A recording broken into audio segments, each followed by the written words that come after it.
see everybody on this beautiful fall day. A few housekeeping things. First of all, one of our speakers from second course, Colin Bramlett, mentioned there was a fundraiser and many of you were interested in knowing more about it. It is November 6th at 12:30 at First Pres downtown, and it's $20 per person. Barbecue grilled chicken, mac and cheese, green beans, coleslaw, rolls, and lots of lemonade, tea, and water, and desserts. So if you're interested, November 6th at 12:30. It's a big fundraiser for second course. Secondly, this is our penultimate speakers, and we do not have a speaker next week. Our person who was scheduled for Academic Learning Center needed to change to the following week, the 30th. So our last speaker is October 30th. Let us pray. God of all creation, fill us with a passion for justice and dignity for each neighbor in our community. Guide and support us through Koinonia to follow your example and your command, to do justice, to love mercy, and to walk humbly with you. Transform us through your Spirit to become conduits of your love and compassion in all that we do, so we become reconciled to you and your creation. In the name of the triune God, amen. Our speakers today are from Guardian ad Litem and the Guardian Keepers. For those of you like me who don't know or didn't know what Guardian ad Litem is, it's a program that trains and equips community volunteers to serve abused and neglected children by advocating for their best interests. Our speakers today are our own Rachel Grossan-Zack, Mandy Flores, and Erica Jones from Guardian ad Litem. And we'll also hear from a volunteer organization, Jennifer Burnoff-Smith, with the Guardian Keepers. So, with no further ado, please help me welcome our speakers.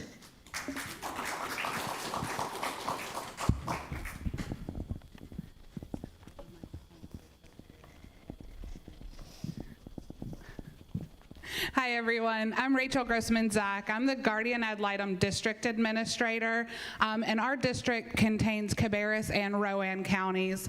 Currently, we have about 344 kids in care between our two counties, and we have 5 staff members. So we are a volunteer-focused organization who really rely on our volunteers to make our organization work. I am going to let staff and Jennifer introduce themselves and then kind of go over the whole program, and then if you have any questions, please let us know. Good morning. My name is Mandy Flores. I am a program supervisor in Rowan County.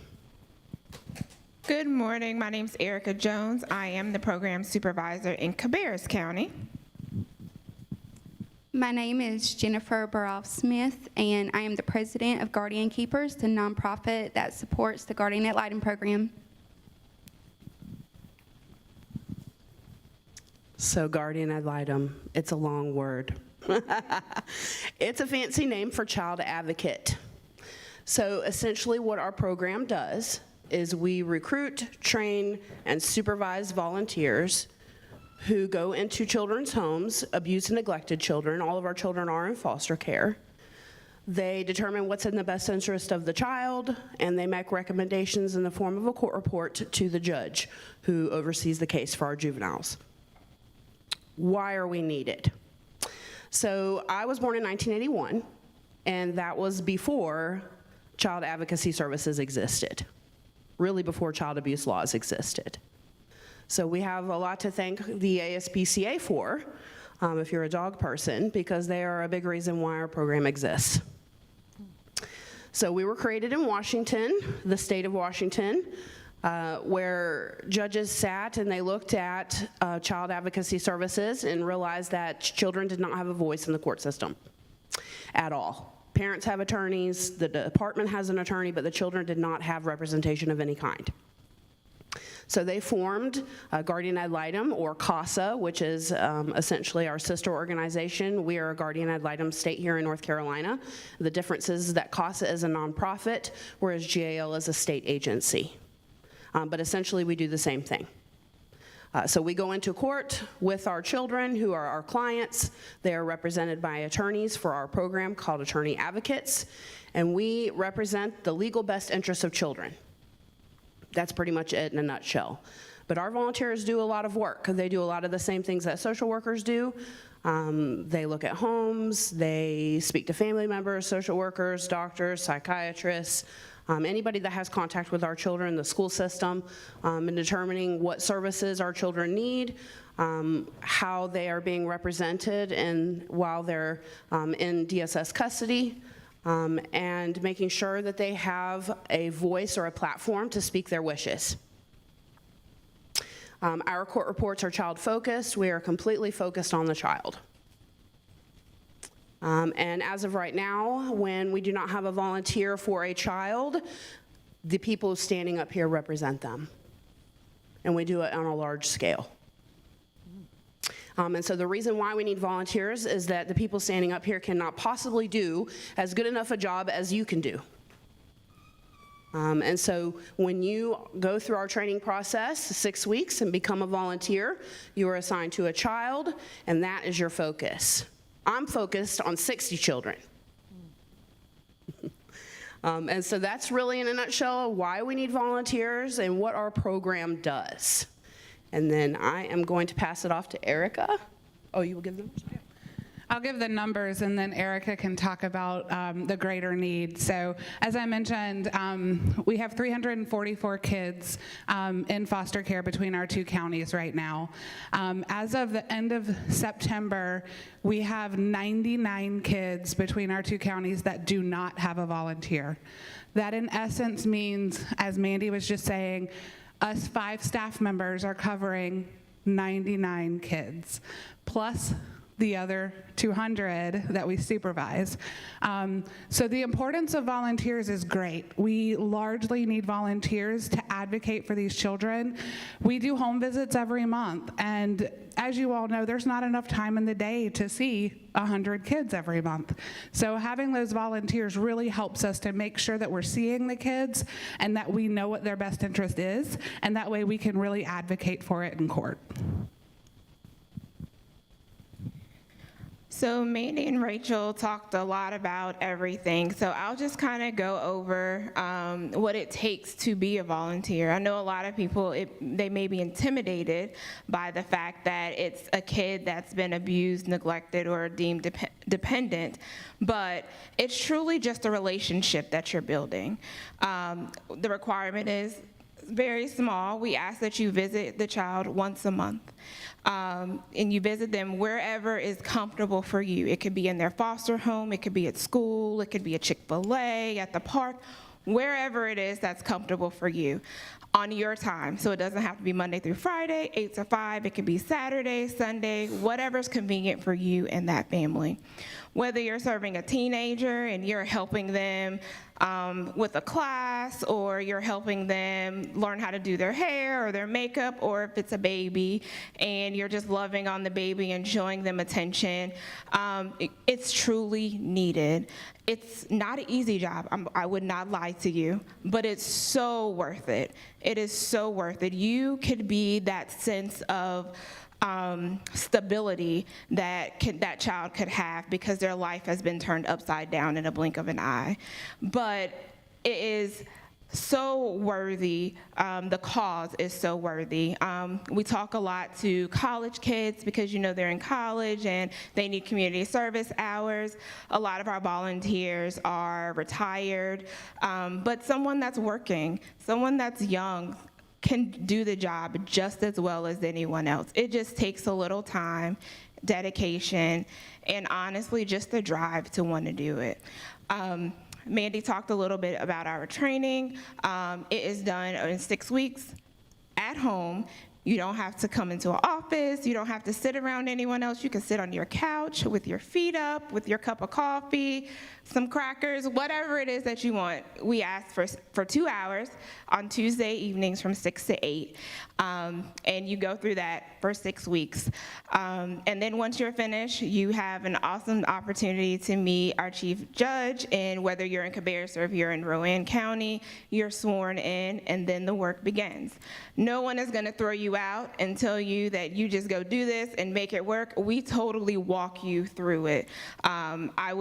We would never want you to just go out and just look like, yeah, this is not gonna work for me. But we were there with you. We go through your first case with you. We work through court reports. We work through visits. So we tell you everything that you need to do. But our main job is we are not social services, and so we want them to know that we are truly here for you. For parents, that's important because they may have their own things that are going on, but their child is affected. And so for them to know that we are truly just advocating for what is in the best interest of their child, that makes them feel a little more comfortable that since their child is not in their care, but there is someone there who is truly dedicated solely to them. And no other reason. So it may be one visit. Some of our kids they have some additional needs. It could be medical, they could have medical conditions, or they just need a little extra tender loving care. So whatever you feel that you need to do, we will totally support you in everything. But that's just the overview. I promise you, anyone can do it. So long as you're over 18, all you have to do is visit volunteerforgal.com. .org. Sorry, we got a new website. And complete the application. We will call you and we will totally walk you through the rest. Our next training class is not until January, so you definitely have the opportunity to learn more about the program. We have some materials in the back that you can get. I have my cards in there as well as Rachel, but she'll be gone in a couple weeks, so that's why I put my card in there too. So just reach out to us and we will explain and answer any questions that you may have. But we look forward to you joining us and bringing a friend along with you. So one of the things about the Guardian Ad Litem program that Mandy and Erica touched on is we are a state-funded organization. And then we have 5 state employees, and then we rely on volunteers to actually take on all of the cases. We have been incredibly blessed this past year with Jennifer and her team. They have started a nonprofit called Guardian Keepers that actually raises money and helps support the Guardian Ad Litem program. As a state organization, we can't raise money, we can't hold money, we don't have the accounts and things to do that. So with Guardian Keepers, she's going to talk about it, we have the ability now to be able to raise money in our area, and they're supporting our program, and Jennifer will talk more about that. Hi, everybody. They are a hard group to follow because they're such great speakers. So, Guardian Keepers was created by 3 volunteers that saw the need for a nonprofit in Cabarrus and Rowan County for Guardian Ad Litem. As volunteers, we saw the need to get a nonprofit established to help train, recruit, support, and retain volunteers, as well as to bring awareness through education and empowerment to Cabarrus and Rowan counties. I bet that you want to know why we created Guardian Keepers. The court progress can take years, and during that time, a child will have multiple social workers and multiple foster homes. Guardian ad litems are often the only constant that a child knows. In 2020, Cabarrus County alone had 38 children per 1,000 assessed for abuse and neglect, and in Rowan County, 61 children out of 1,000 were assessed. In 2021, there were approximately 513 children under 18 in foster care within Cabarrus and Rowan County. To me, that is significant and it's scary. Our vision is to help provide a constant trained volunteer in a child's life, a child that has been through significant trauma, that has been in and out of multiple homes with only a trash bag full of belongings. We strive for every child to have a voice in the courtroom. Right now, the 48 volunteers in Cabarrus County for 183 kids is not enough, and the 37 volunteers for 188 children in Rowan County is a punch in the gut. The children without a volunteer will fall through the cracks and their voices will be silent. So we're asking you to help us, either by volunteering or donating, whatever that you're able to do. Thank you.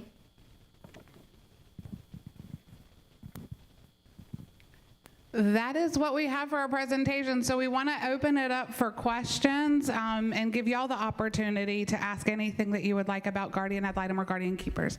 Yes, ma'am. I have a mic right here. Oh, good. I don't have to walk around. Excuse me, you're good. Y'all can walk. I have to hold it. Hold on, okay.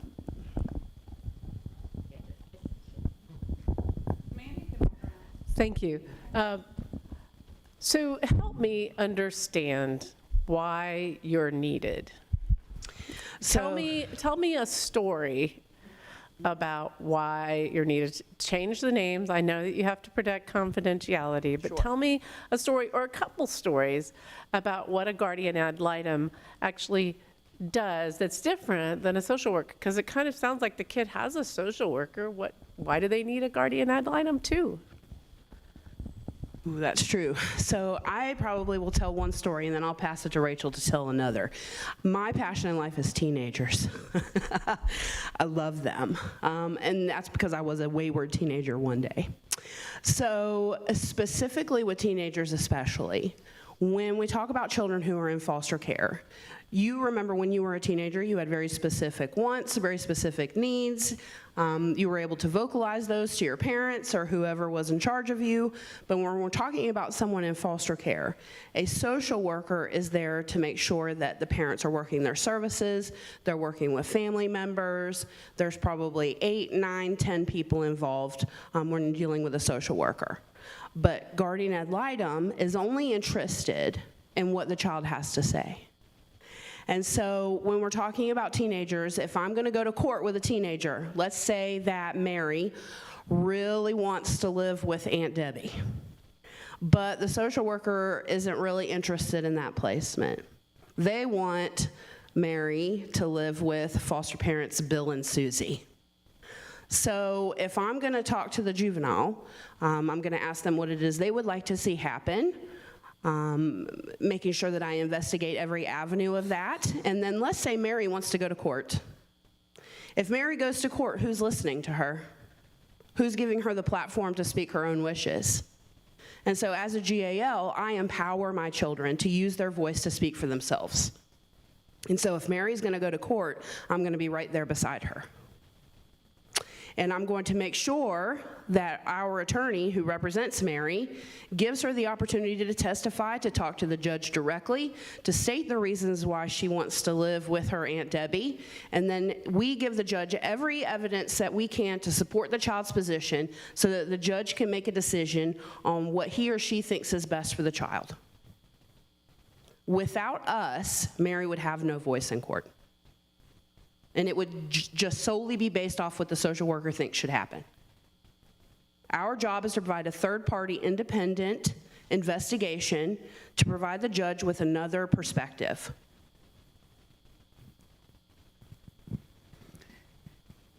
So that doesn't mean we always disagree with DSS. We want to make sure that's out there. A lot of the times we're on the same page, but there are these moments where it's so important for that child to have that independent voice. We recently in Cabarrus County had a case closed. This case had been going on for over 2 years. The mom had 3 kids in custody and was in a severely bad domestic violence relationship. She struggled at the beginning. She really had a hard time saying, I'm not leaving him, he's not a bad person, it's okay. About 6 months in, she realized, not only do I need to get away from him, but I need to take care of this drug habit. And she had a decision to make. Do I leave my children in foster care for the next year to take care of this drug habit? or do I keep trying to do it by myself? And that's where we came in. The children had a voice. They wanted to live with their mom. They knew they couldn't live with their mom as she was right then. So what happens at this point? Do children stay in foster care for treatment while their parents are in treatment? Do kids go to kinship homes? What do they do? As a guardian ad litem, we were able to tell the court, let's keep them where they are. The mom is doing the work. Let the mom do the work so these kids can have the best life. There was a little hiccup during mom's treatment program, and the youngest child ended up having legal guardianship with the grandparents. The mom was devastated, and she still had these other two children that she was fighting for.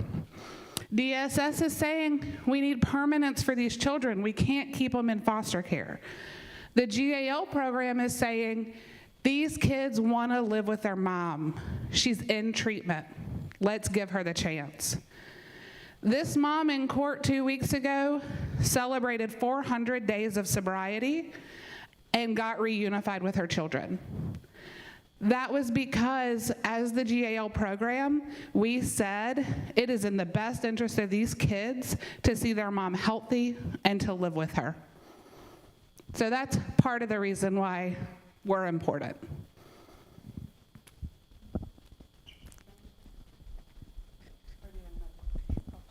Hold the bottom, Alice. Hold the bottom. Yeah. I do have a question for you. So who asked Aunt Debbie, is it okay if we send this child to come live with you? Well, we would ask Aunt Debbie if it was okay for the kids to come live with her. And we would also encourage the kids to talk to Aunt Debbie to see if it was okay for them to come live with her. So it's never just random that we just throw a kid on someone. We truly want to know that everybody is all in, because that's important. So if everybody's not all in, it's not going to be successful, and then we'll end up in another cycle.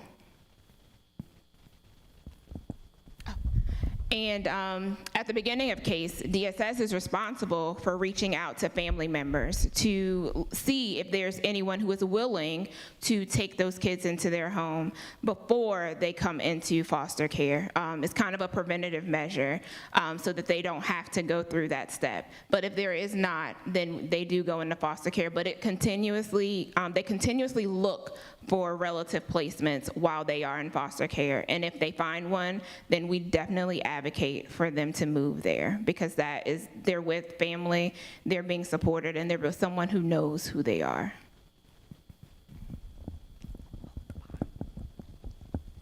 Thank you for coming. Is there not a state mandated or a wish that children stay, if at all possible, with their family of origin, or are reunited with their family of origin? Seems like I remembered that from some time back, and I don't know currently. Yes. So the goal is always for the kids to go back to their family if they come into foster care. Always. That is the ultimate goal, for them to go back. Sometimes it just doesn't happen as fast as we want it to, but that is always the goal. So there are a lot of things that DSS does before they get to the point of foster care. Of course, they have their individual assessments. There's in-home services that DSS has, and they try to do everything they can before they get to the point of having to take a kid into custody. One, just to be honest, they don't want to do all that paperwork. And I'm telling you, because I used to work in DSS. I used to do all of that, and I didn't want to do all that paperwork. So it takes a lot.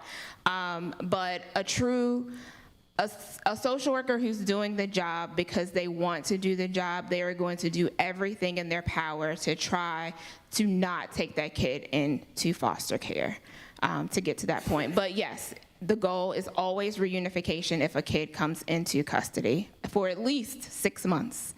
And then that's when the courts will start looking at changing goals if there has not been any progress on the case plan that they set forth in court.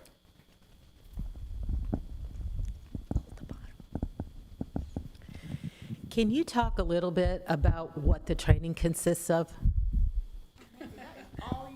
Yes. So I love to train. Besides teenagers, it's probably the second passion in life. And so I have been with Guardian Ad Litem for quite some time, and all of the people you see up here, minus Jennifer, does the training. We're missing 2 members. We have Chantel Gray and we have Kim Murray, who are also part of our staff. But the training consists of a couple of steps. First, you go to our website and fill out the online application. Once you fill that out, you're typically contacted by a staff member within 48 hours. You are scheduled for an interview for 1 hour with one of us, where we talk about the program, what your expectations are, what our expectations are. We answer any questions you may have, and we get to know who you are as a person. And then once you complete your interview, you are contacted by one of us to let you know whether or not you are approved to go through training. We do a background check, we do a sex offender check, we do all of those things. And then you get the WebEx link, because we do training over WebEx, from one of us. And then we have 6 nights of class. We have orientation where you're introduced to the middle room, because there is a second part to our class, which is a virtual training space. It's like an online classroom, because we cannot possibly teach you everything you need to know in 12 hours of training, or however long. And so that's impossible. And so what we do is we have the online classroom that supports the online training. It has activities, class discussion, and so you'll have to complete that at the same time you're doing the online 2 hours on Tuesdays with us. And so it is 6 classes. It's every Tuesday within that 6-week period for 2 hours from 6 to 8 p.m. It's very interactive. We have class discussions. We have activities. We do practice case studies. And then at the end of class, you complete our final project, which is a practice simulation of a case. And then you write a court report that we heavily scrutinize. Just kidding. We give you helpful feedback. And then once you complete that, you will swear in. We have 2 swearing-in ceremonies, one for each county, because our judges participate in that virtually. You will participate in the ceremony. We will have a panel with parent attorneys, volunteers, social workers, where you get to ask questions and talk to people in the field. And then you're ready to take your first case, and we have it ready for you, day 1. And your training doesn't end there. When you take on that first case, the supervisors are Mandy, Erica, and Kim. And then Chantel also supervises some cases, and I do as needed right now. So your supervisor is still gonna work with you. They're not gonna just say, here's your case, I'm done. They're gonna talk to you sometimes daily with that first case, sometimes weekly. As you start progressing as a volunteer, you're gonna reach out to them once a month to tell them that you've met with your kids and what you're doing. Or if there's something big going on with the case, you're gonna talk to them every week again. So we have a supervision model that's actually very similar to training, where it's as much or as little as you need as a volunteer. And we like to work with you on where you are in your place and time.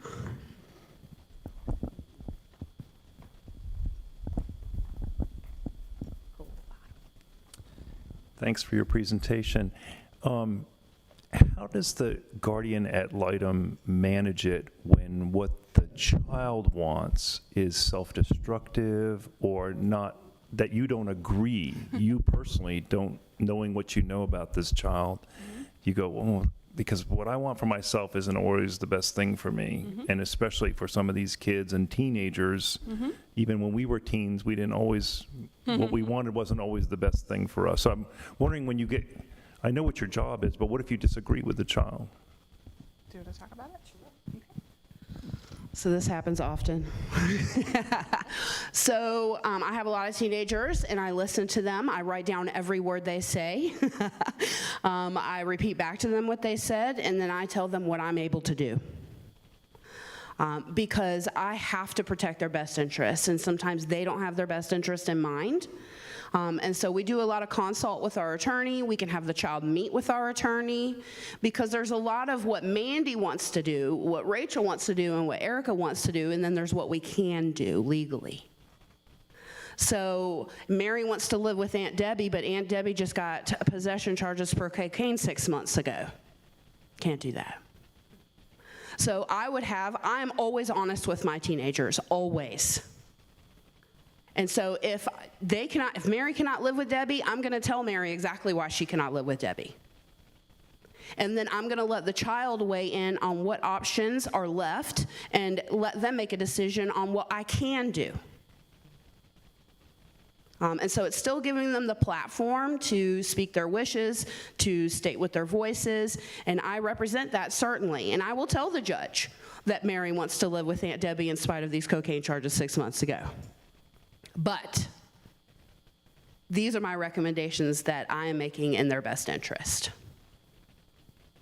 I hope that answered your question. Perfect. Yes. Yes, also their therapist team helps them process. Yes, sometimes it is. And just to piggyback off of what Mandy said, because I love teenagers too, I found that a lot of times people don't explain things to them. And so when you truly sit down and you tell them, they actually start to understand why you're saying what you're saying. But like she said, we still say exactly what they want. However, this is probably what's better for you. But truly just tell them, the biggest thing for them is just be honest, be firm, fair, and consistent with them. And I think that goes a long way, especially with dealing with teenagers. Teenage girls especially. How is the money used that the volunteer organization or the fundraising organization raises? Well, our first primary goal is to bring awareness to why Guardian Ad Litem is needed. And, you know, I'll just give an example that you guys even saw for yourself when the lady that introduced us, she had never even heard of Guardian Ad Litem and had to Google the website. So that is a problem. And so we want to bring awareness to why Guardian Ad Litem is needed, and we want to help retain the volunteers that we do have, as well as have volunteers come on board. I will tell you, I am a volunteer as well. I've had 12 children total, and it is the most rewarding thing I've ever done in my life so far. I have changed a lot of lives for children, and I have made a big difference. So I encourage you to, you know, do what you can. I'm getting my steps. 1 second on that also. One of the other things when Jennifer talks about retaining volunteers, you know, we like to have a huge volunteer appreciation event once a year. We don't have money for that. So that's something that hopefully our nonprofit's going to be able to help with. And it comes down to the plates, forks, and napkins, you know. Also, how do we represent our volunteers? How do we show them how much we care about them? We tell them, and we make sure they know. But to show them with an activity or with an event is also something that's really important to us. Also, I don't know, Mandy and I are both wearing our brand new shirts that we just got. We're very excited about it. These are also something that volunteers will get as they join the program to share our name, to spread the word. We have fans. If you need a fan, they're in the back. And we have a lot of other things that will be hanging up around the area, Cabarrus County, Rowan County. Go to coffee shops, see if you see something up there. Or if there's a need, let us know so that we can get some information out there. Because as you heard, we're actually a young organization. And so a lot of people don't know it exists. A lot of people don't know what it's for. So anything we can do to help them understand it is great.